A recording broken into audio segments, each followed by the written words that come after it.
ಪಟ್ಟಣ ಪಂಚಾಯತ್ ವ್ಯಾಪ್ತಿಯ ಎಲ್ಲ ಜಾಗದ ಮಾಲಕರು, ವರ್ತಕರು, ಸಾರ್ವಜನಿಕರ ಬಂಧುಗಳನ್ನು ಎಲ್ಲ ಇವತ್ತು ವಿಟ್ಲ ಪಟ್ಟಣ ಪಂಚಾಯತ್ ವ್ಯಾಪ್ತಿಯಲ್ಲಿ ರಸ್ತೆ ಅಗಲೀಕರಣಕ್ಕೆ ಬಗ್ಗೆ ಚರ್ಚೆ ನಡೆಸಲು ನಾವು ಒಂದು ಸಭೆಯನ್ನು ಕರೆದಿದ್ದೀವಿ. ಈ ಸಭೆಯಲ್ಲಿ ಸುಮಾರು 350ಕ್ಕಿಂತ ಹೆಚ್ಚು ಸಾರ್ವಜನಿಕರು, ಮಾಲಕರು ಮತ್ತು ವರ್ತಕರು ಕೂಡ ಭಾಗಿಯಾಗಿದ್ದರು. ರಸ್ತೆ ಅಗಲೀಕರಣದ ಬಗ್ಗೆ ಚರ್ಚೆಯನ್ನು ನಡೆಸಿದ್ದೀವಿ. ನಮ್ಮ ವಿಚಾರ ಏನಿದೆ ಅಂತ ಹೇಳಿದ್ರೆ, ಲೋಕೋಪಯೋಗಿ ಇಲಾಖೆಯಿಂದಲೇ ಇವಾಗಲೇ ನಮಗೆ ಸರ್ಕಾರ ಆದೇಶವನ್ನು ಹೊರಡಿಸಿದೆ. ಏನೇನು PWD ರಸ್ತೆಗಳಿದೆ ಅದರ ಪಕ್ಕದಲ್ಲಿರುವಂಥ ಕಂಜೆಸ್ಟೆಡ್ ಜಾಗದಲ್ಲಿರುವಂಥ ಜಾಗಗಳನ್ನು ಸರ್ವೆ ಮಾಡಬೇಕು, ಸರಿಯಾದ ವರದಿಯನ್ನು ಸರ್ಕಾರಕ್ಕೆ ಮಂಡಿಸಬೇಕು. ಯಾರೆಲ್ಲ ಸರ್ಕಾರಿ ಜಾಗವನ್ನು ಒತ್ತುವರಿ ಮಾಡಿದರೆ ಅದನ್ನು ತೆರವುಗೊಳಿಸುವಂಥ ಕೆಲಸವನ್ನು ಮಾಡಬೇಕು. ರಸ್ತೆ ಅಗಲೀಕರಣವನ್ನು ಕೂಡ ಮಾಡಬೇಕು ಅನ್ನೋ ಒಂದು ಸುತ್ತೋಲೆಯನ್ನು ಸರ್ಕಾರ ಈಗಲೇ ಕೊಟ್ಟಿದೆ. ಆ ಪ್ರಕಾರ ಅದರ ಜೊತೆಗೆ ಸಾರ್ವಜನಿಕರಿಂದ ಕೂಡ ಇಲ್ಲಿ ಬೇಡಿಕೆ ಇರುವ ಕಾರಣ ಎಲ್ಲರನ್ನು ಕರೆದು ಚರ್ಚೆಯನ್ನು ಮಾಡುವಂಥ ಕೆಲಸವನ್ನು ಮಾಡಿದ್ದೀವಿ. ಒಂದಷ್ಟು ಜನ ಇಲ್ಲ, ಅಗಲೀಕರಣದ ಅಗತ್ಯ ಇಲ್ಲ, ಈಗ ಹೇಗಿದೆ ಅದೇ ರೀತಿ ಮುಂದುವರಿಸಬೇಕು ಅನ್ನೋ ವಿಚಾರವನ್ನು ಕೂಡ ಉಲ್ಲೇಖ ಮಾಡಿದ್ದಾರೆ. ಒಂದಷ್ಟು ಜನ ಇದು ಅಗಲೀಕರಣ ಆಗಬೇಕು.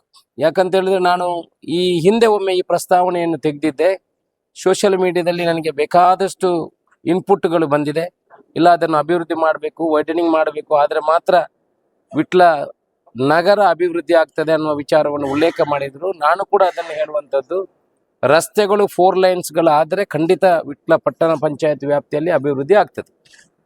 ಆದರೆ ನಾವು ಯಾವತ್ತೂ ಕೂಡ ಸಾರ್ವಜನಿಕರ ಹಿತಾಸಕ್ತಿ ಏನಿದೆ ಅದರ ವಿರುದ್ಧ ಹೋಗುವಂಥ ಕೆಲಸವನ್ನು ಮಾಡುವುದಿಲ್ಲ.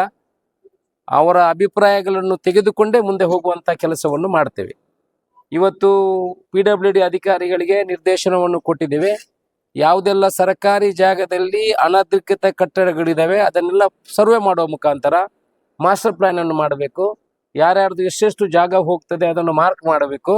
ಎಲ್ಲಾದರೂ 22.5 ಮೀಟರ್ ಸೆಟ್ ಬ್ಯಾಕ್ ಅಂದರೆ ಏನು ರಸ್ತೆ ಅಗಲೀಕರಣ ಇದೆ ಎರಡು ಬದಿಯಿಂದ, ಮಧ್ಯ ರಸ್ತೆಯಿಂದ, ಅದನ್ನು ಕಡಿಮೆ ಮಾಡಲಿಕ್ಕೆ ಆಗ್ತದಾ ಅಂತ ಅದರ ಬಗ್ಗೆ ಚರ್ಚೆಯನ್ನು ಮಾಡಿ ಅದನ್ನು 15 ಮೀಟರ್ಗೆ ನಿಗದಿ ಮಾಡಿದರೆ ಅಲ್ಲಿ 4 ಲೈನ್ ಮಾಡಲಿಕ್ಕೆ ಮತ್ತು ಫುಟ್ಪಾತ್ ಮಾಡಲಿಕ್ಕೆ ಆಗ್ತದ ಅನ್ನೋ ವಿಚಾರವನ್ನು ಚರ್ಚೆ ಮಾಡಿ ಅದರ ಪ್ರಕಾರ ಇನ್ನೊಂದು ಎಲ್ಲ ಗ್ರಾಹಕರನ್ನು ಇನ್ನೊಮ್ಮೆ 2-3 ಸಲ ಕರೆದು ಎಲ್ಲ ಜನರಿಗೆ, ವಿಟ್ಲದ ಭಾಗದ ವರ್ತಕರು, ಜಾಗದ ಮಾಲಕರು ಮತ್ತು ಈ ಭಾಗದ ಸಾರ್ವಜನಿಕರ ಅಭಿಪ್ರಾಯವನ್ನು ತಗೊಂಡೇ ನಾವು ಮುಂದೆ ಹಂತ ಹಂತವಾಗಿ ಹೋಗುವಂಥ ಕೆಲಸವನ್ನು ಮಾಡ್ತಾ ಇದ್ದೇವೆ. ಯಾಕಂತ ಹೇಳಿದ್ರೆ ಇನ್ನು ಡ್ರೈನೇಜ್ ಸಿಸ್ಟಮ್ ಬರುವ ಅವಶ್ಯಕತೆ ಇದೆ. ಇವತ್ತು ಕುಡಿಯೋ ನೀರಿಗೆ ಕೂಡ ಸಾಧಾರಣ 1,006 ಕೋಟಿಯಲ್ಲಿ ಪ್ರಾಜೆಕ್ಟ್ ಬಂದಿದೆ. ಅದಕ್ಕೆ ಇನ್ನು ಹೆಚ್ಚುವರಿಯಾಗಿ ವಿಟ್ಲಕ್ಕೆ 100 ಕೋಟಿಗಳ ಅದನ್ನು ಕೂಡ ನಾವು ಈಗ ಪ್ರಸ್ತಾವನೆ ಸರ್ಕಾರಕ್ಕೆ ಸಲ್ಲಿಸಿದ್ದೇವೆ. ಅಭಿವೃದ್ಧಿ ಹೊಂದುವಂಥ ಈ ಸಮಯದಲ್ಲಿ ಒಂದು ನಗರ ಬೆಳಿಬೇಕಿದ್ರೆ ಅದಕ್ಕೆ ಮುಖ್ಯವಾಗಿ ಬೇಕಾಗಿರುವಂಥ ರಸ್ತೆ, ಚರಂಡಿ, UGD ಅಂಡರ್ ಗ್ರೌಂಡ್ ಡ್ರೈನೇಜ್ ಅಂತ ಏನು ಹೇಳ್ತೀವಿ ಅದನ್ನು, ಅಂದರೆ ನಾವು ಮಾಡುವಂಥ ವೇಸ್ಟ್ಗಳು ಕೂಡ ಫಿಲ್ಟರ್ ಆಗಿ ಹೋಗುವಂಥದ್ದನ್ನು ಮಾಡಿದರೆ ಮಾತ್ರ ನಗರ ಅಭಿವೃದ್ಧಿ ಆಗಲಿಕ್ಕೆ ಸಾಧ್ಯ. ಈ ವಿಟ್ಲಕ್ಕೂ ಕೂಡ ಉಜ್ವಲವಾದ ಭವಿಷ್ಯ ಇದೆ, ಉದ್ಯಮದಲ್ಲಿ ಆಗಲಿ ಬೇರೆ ಕಡೆ. ಅಂದರೆ ಆ ಕಡೆ ಕೇರಳ ಬರ್ತದೆ, ಈ ಕಡೆ ಮಂಗಳೂರಿಗೆ, ಈ ಕಡೆ ಪುತ್ತೂರಿಗೆ, ಈ ಭಾಗಕ್ಕೆಲ್ಲ ಕನೆಕ್ಟೆಡ್ ಇರುವಂಥ ಇದು ಸಿಟಿ. ಆ ದೃಷ್ಟಿಕೋನ ಇಟ್ಕೊಂಡು ಇದು ಒಂದು ಸಭೆಯನ್ನು ಮಾಡಿದ್ದೇವೆ.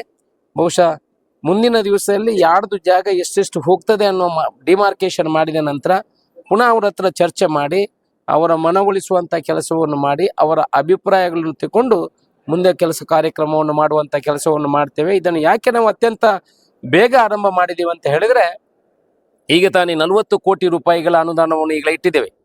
ಕಬಕದಿಂದ ವಿಟ್ಲಕ್ಕೆ ಬರುವಂಥ ರಸ್ತೆಗಳಿಗೆ 30 ಕೋಟಿ ಸ್ಯಾಂಕ್ಷನ್ ಆಗಿದೆ. ಇನ್ನು 10 ಕೋಟಿ ಸ್ಯಾಂಕ್ಷನ್ ಆಗಲಿಕ್ಕಿದೆ. 40 ಕೋಟಿ ರೂಪಾಯಿಗಳನ್ನು ಇಟ್ಟಿದ್ದೇವೆ. ಇನ್ನು 10 ಕೋಟಿ ಬಂದರೆ ಪೂರ್ತಿ ಈ ನಗರದ ಕಾಮಗಾರಿಗಳು ಕೂಡ ಆಗ್ತದೆ. ಅದರಿಂದ ಇಲ್ಲದ ಅರ್ಧದಿಂದ ನಿಲ್ಲಿಸುವಂಥ ಕೆಲಸಗಳಾಗ್ತದೆ. ಆ ದೃಷ್ಟಿಕೋನ ಇಟ್ಕೊಂಡು ಮೊದಲ ಒಂದು ಸಭೆಯನ್ನು ನಡೆಸಿದ್ದೇವೆ. ಮುಂದೆ ಹಂತ ಹಂತವಾಗಿ ಇದನ್ನು ಜನರ ಗಮನಕ್ಕೆ ಅವರ ಮನವೊಲಿಸುವಂಥ ಕೆಲಸವನ್ನು ಮಾಡುವ ಮುಖಾಂತರ ಬಹುಶಃ ಅವರು ಕೂಡ ಸಹಕಾರ ಮಾಡಬಹುದು ನಮ್ಮ ಅನಿಸಿಕೆ. ಅದರ ಮುಖಾಂತರ ವಿಟ್ಲದ ಪೂರ್ತಿ ಅಭಿವೃದ್ಧಿಯನ್ನು ಮಾಡುವಂಥ ಕೆಲಸವನ್ನು ಮುಂದಿನ ದಿವಸಗಳಲ್ಲಿ ಅವರ ಅಭಿಪ್ರಾಯವನ್ನು ಪಡ್ಕೊಂಡು ಮಾಡ್ತೀವಿ.